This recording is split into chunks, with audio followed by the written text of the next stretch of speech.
Hey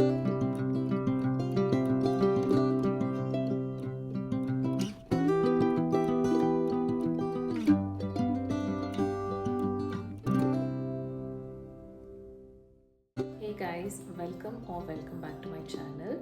In today's video I'm going to give you all a tour of my kitchen. It's a cute tiny kitchen and it is enough for our small family. We recently moved into this apartment. I had so much fun designing this whole space. It was my dream to have a green kitchen. I really wanted to have a green kitchen and I'm so happy the way it turned out. I put so much effort and time into this. I had created a mood board and everything has come true, whatever I had dreamt of, and I really hope you enjoy watching this tour.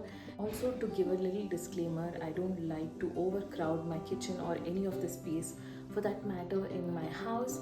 So this is a very simple space and I like to keep it that way. So let's get started with today's video. So I'm going to start from the right side of the kitchen. This is the door to utility, which we are not going to see today because it's a little cluttered and there's not much space as well. The countertop I want to talk about. I wanted this exact quartz design and I wanted a white countertop as well. I looked in so many places and finally found the exact one that I wanted. And it has very simple black lines on it. It's very simple to look at, and the cabinets are pastel green. This is acrylic material. If you're also somebody who's designing interiors in your house, please keep in mind to use acrylic panels for your kitchen, because that is the one which resists the heat or the water or the dirt more than the other kind of materials.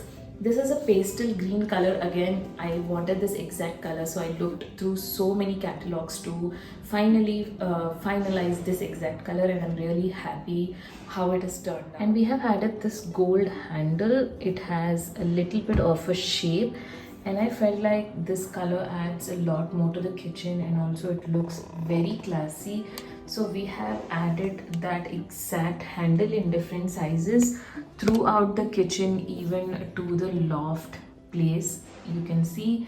And the colors has gone shaded in that one because of the heat directly coming from the stove. I want to add some sort of plants, but I don't really get a lot of natural sunlight over here, so I've been avoiding using real plants. I don't want them to be dead very soon. This particular corner I have added a lazy Susan.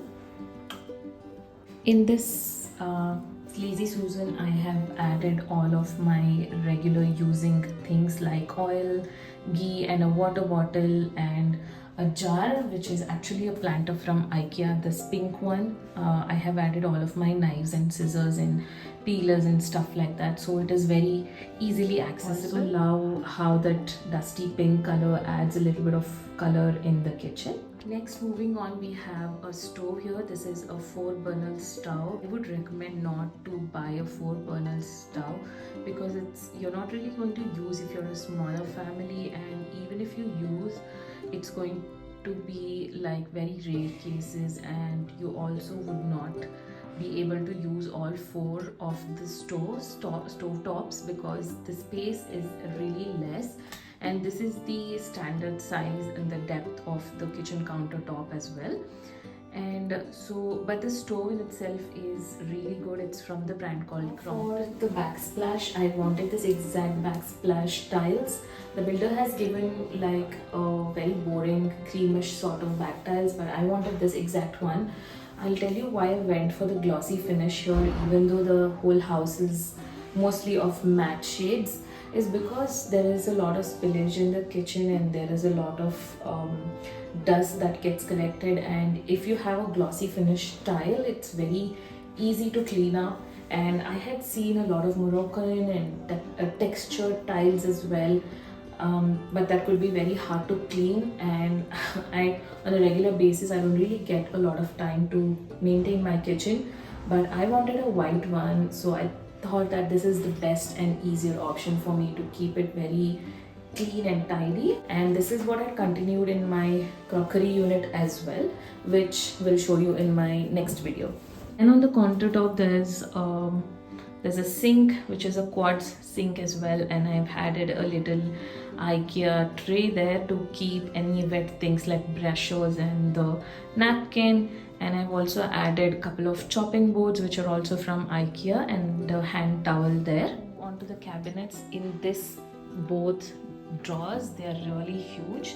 In these two there are a lot of steel vessels and kadais and pans and stuff like that which we use on a regular basis. Soft closures, they close on their own.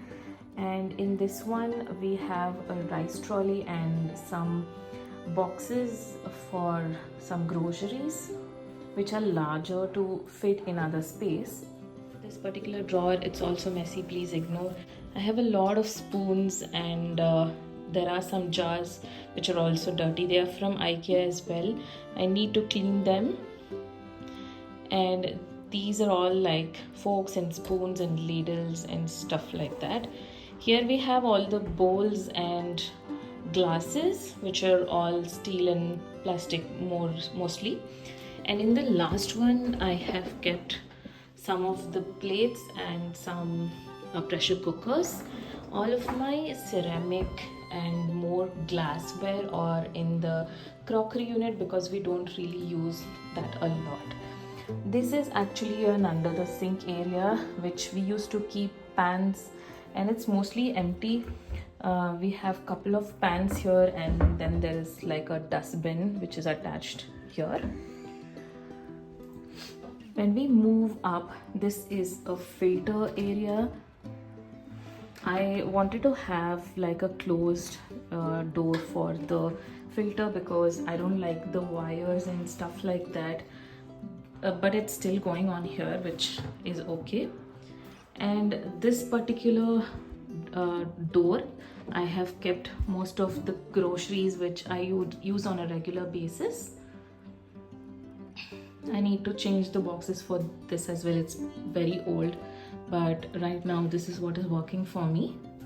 And I have added this particular tray. This actually goes inside the drawer like this.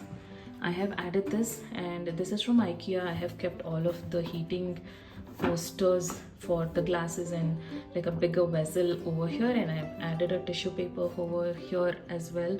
This is very easy accessible on a regular basis if I have to remove something and keep on the quads. I don't want to ruin my quads. Not that it does not resist heat, it does, but I don't want to ruin it, so I've kept them handy.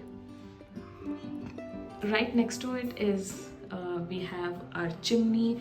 This is a hand gesture chimney which I'm so excited to have because I didn't have this kind of chimney in any of my previous houses.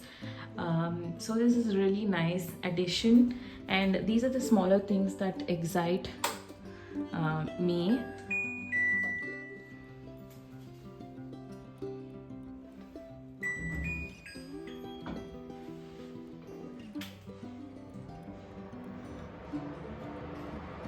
The last cabinet over here is another place where I've kept all of my groceries. These are all the big baskets, boxes. I've made use of those, and those are IKEA boxes which I've kept the things that I don't really use much. This is another corner on the left side. I didn't wanted to get anything constructed over here because it would be a hassle to walk around in this place.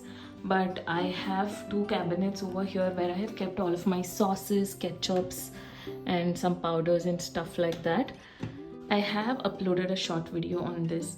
I had ordered this from IKEA. This is a wall stand, and the jars are a set of 4, and they're very nice to organize spices and stuff like that. You can see I've kept all of my regular using spices, which are very handy. And I have an IKEA table as well here. There is one drawer which I've kept all of my covers and stuff in that. I've kept some fruits here, and mortar and pestle, and then some boxes for tea and sugar.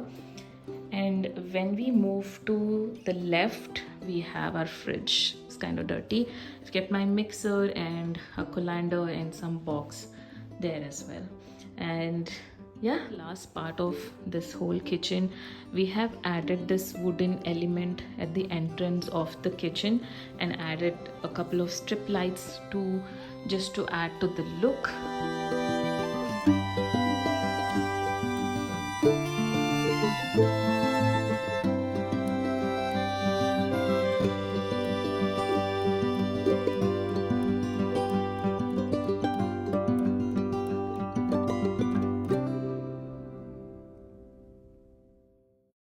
And that's all I have for today's video. I really hope you enjoyed watching my kitchen tour. It's very simple.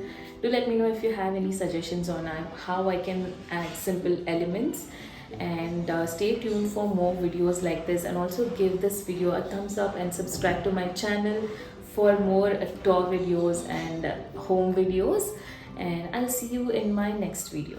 Bye.